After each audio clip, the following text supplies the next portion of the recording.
भाई मौले उमर, उधर आवाज़ भारी होती थी, भाई मौले उमर ये जिन्नात आए हैं अफ़गानिस्तान और पहाड़ियों से आए हैं, ये चाहते हैं कि आपका बयान सुने, इसलिए कुछ अल्लाह रसूल के बात इन्हें सुना दो।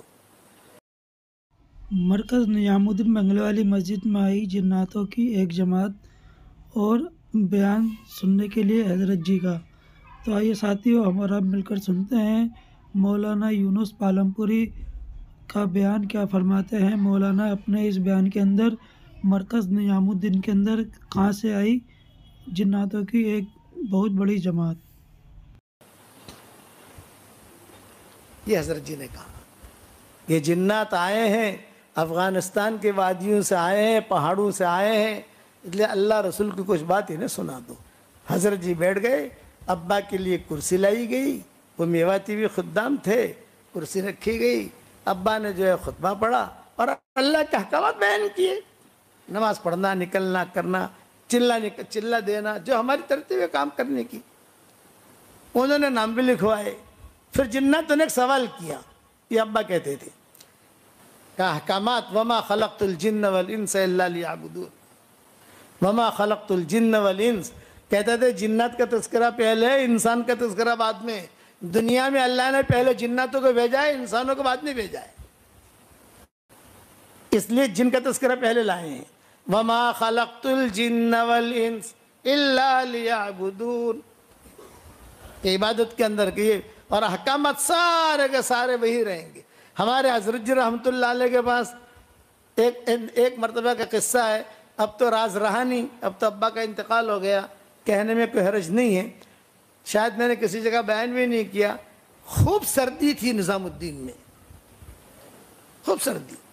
1975 का ये किस्सा है, 1975, खूब सर्दी कड़ाके की, जनवरी की, और रात को किसी आदमी ने आकर, किसी ने दरवाज़ा खटखटाया,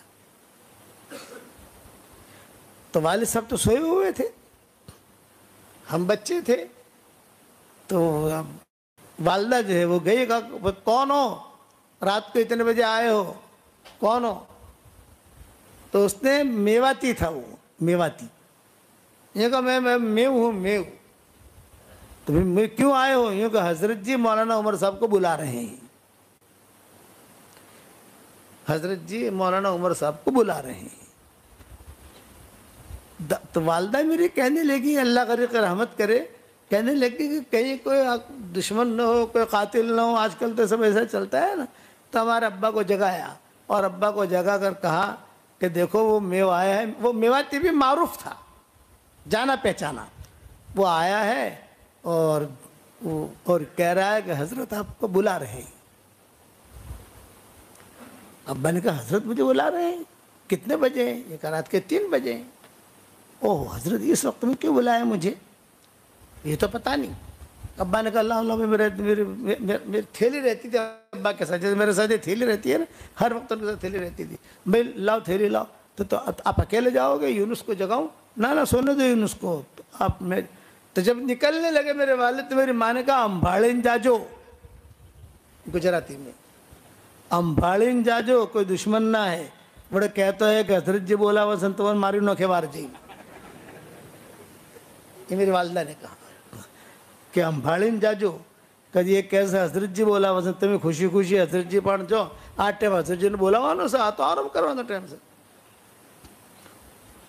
तो मेरे वालिद साहब रहमतुल्लाह अलैह के दिल में हज़रत जी की बहुत मोहब्बत होती थी, बहुत कदर करते थे हज़रत जी की। हज़रत जी ने हाँ कह दिया तो हाँ, हज़रत ने ना कह दिया तो ना, ये उनकी ज़िंदगी थी। तो मेरी वालदा ने चलते चलते जोर कहा तुम्हें जो सो तो अंबाड़ीन जाजो, पेलो मेवाती से, आजकल तो वो आपस में इंतशार भी रहता है ना, पेलो से इन्हें तो जितनी शिकायत तो सब भाई जे सही ये से जाऊँ तो पड़शे मारे। हज़रत जी बोला, हज़रत जी बुला रहे हैं मुझे। खैर बाहर निकले, वो मेवाती शरीफ था, उसने जो है अब्बा की थैली ले ली और ये फरमाया अजी हज़रत जी आपको बुला रहे और बहुत अहम मशवरा करना है, और हज़रत जी ने ये कहा कि बाहर के दरवाजे से न लाइयो, अंदर औरतों के दरवाजे से लाइयो, 2 दरवाजे थे हजरत जी तक पहुंचने के लिए। एक तो बाहर का आम गेट, वहां से करके आ जाओ, और एक अंदर का प्राइवेट गेट, यानी घर वाले भी होते थे। बोले सब घर वालों को पर्दा करवा दिया है। और हजरत जी ने कहा है मौली उमर को, हमारे अब्बा को मौली उमर कहते थे, मौली उमर को यहाँ से लाओ। खैर वाले साहब रहमतुल्लाह अलैह पहुँचे तो वाले साहब खुद कहते थे, मैं गया तो हजरत जी रहमतुल्लाह अलैह अपने हुजरे में बैठे हुए और सामने खचाखच जिन्नात भरे हुए, खचाखच। किसी के दांत लंबे, किसी के हाथ लंबे, किसी के चोटी, किसी का। और मैं तो भी देखकर मैं समझा गया, मैं तो समझ गया कि तो और मखलूक है। मैं तो हजरत जी के पास जाके बैठ गया। जब अब्दुल्लाह इब्न मसूद कहते थे मैं तो आपका पाँव पकड़ लूंगा, जो होना हो वो हो। तो अब्बा कहते थे, मैंने भी, मुझे भी किस्सा याद था उनको, अब्बा कहते थे मैंने भी दिल में सोचा कि भाई हजरत जी का उगालदान पकड़ लो, ये हजरत जी की छोटी सी थैली होती थी वो पकड़ लो। जाकर बैठा तो हजरत जी रहमतुल्लाह अलैह ने कहा, भाई मौले उमर, उधर आवाज़ भारी होती थी, भाई मौले उमर ये जिन्नात आए हैं अफ़गानिस्तान और पहाड़ियों से आए हैं, ये चाहते हैं कि आपका बयान सुने, इसलिए कुछ अल्लाह रसूल के बात इन्हें सुना दो। ये हजरत जी ने कहा, ये जिन्नात आए हैं अफ़गानिस्तान के वादियों से आए हैं, पहाड़ों से आए हैं, इसलिए अल्लाह रसूल की कुछ बात इन्हें सुना दो। हजरत जी बैठ गए, अब्बा के लिए कुर्सी लाई गई, वो मेवाती भी खुद्दाम थे, कुर्सी रखी गई, अब्बा ने जो है खुतबा पढ़ा और अल्लाह के अहकामात बयान किए, नमाज पढ़ना, निकलना, करना, चिल्ला देना, जो हमारी तरतीब है काम करने की। उन्होंने नाम भी लिखवाए। फिर जिन्नात ने एक सवाल किया, ये अब्बा कहते थे कि हजरत हम तबलीग का काम तो करते हैं लेकिन गश्त नहीं कर सकते। वो क्यों नहीं कर सकते गश्त?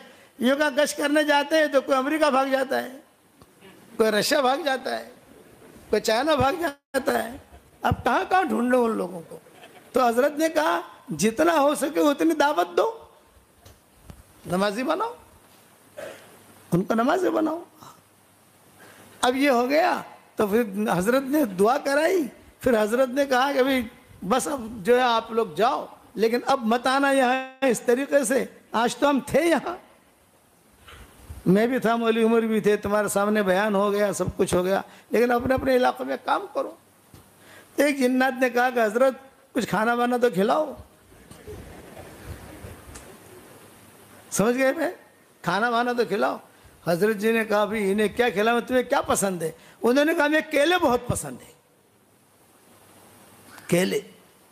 इत्तेफाक था केरला में हमारे हाजी अब्दुल सत्तार हैं, अभी भी जिंदा है वो, अब्दुल सत्तार सेठ केरला में, और दूसरे कमाल सेठ, ये भी केरला के। कमाल सेठ का तो इंतकाल हो गया और ये हाजी अब्दुल सत्तार जिंदा है, हमारे ख़ास मेज़बान हैं। हम जब जाते हैं वही हमारी खिदमत में, उनके बच्चे सारे फैमिली रहती है। उन्होंने सारे मरकज़ वालों के लिए केरला के छोटे छोटे केले भेजे थे, हदिया। हजरत को याद आ गया, अरे हाँ आज तो जो है बहुत टोकरियाँ आई हैं केरला से केलों की, अरे भाई भेजो। अंदर घर में कहा भाई भेजो केले भेजो, आज केरला से केले आए हुए भेजो। तो अब्बा कहते थे कि मैं बैठा हुआ, वो केले आए तो उन्होंने छिलको समेत खाए, छिलको समेत। अच्छा, अब जाते हुए मुसाफा, समझ गए ना भाई? अरे बताओ तो सही, समझ रहे नहीं समझ रहे? हजरत जी ने तो मुसाफा किया। अब अब्बा कहते थे मुझसे मैं कहा हजरत काफ़ी है, हजरत काफ़ी है, हजरत काफ़ी है, हजरत काफ़ी है। ये अब्बा ने खुद ने अपनी ज़ुबानी मुझे किस्सा सुनाया, लेकिन चूँकि अब तो दावत और तबलीग के हालात भी बदल गए, सब रुख भी बदल गया, सब साथी भी जो अपने अपने तरीके से काम करने लगे, माशाअल्लाह। अल्लाह दावत के काम की हिफाजत करे। अब ये बहुत पुराना 1975 का ये किस्सा। अच्छा, इस किस्म के किस्से मेरे साथ, ये तो अब्बा के साथ हुआ, मेरे साथ भी हुए हैं। तो साथियों, इस वीडियो के बारे में आपकी जो भी राय हो, आप अपनी राय हमारे साथ ज़रूर शेयर करें। जैसे कि हमने आपके सामने बयान रखा मौलाना यूनुस पालमपुरी का, आप हजरात बताएं आपकी इस वीडियो के बारे में क्या राय है। और आलमी मरकज़ बंगले वाली मस्जिद के नए बयान और इज्तिमा के नए बयानों के लिए आप हमारे चैनल को ज़्यादा से ज़्यादा लाइक शेयर सब्सक्राइब करें। इंशाल्लाह फिर मिलेंगे इसी तरह और कोई नई बयान और कोई नई अपडेट को लेकर।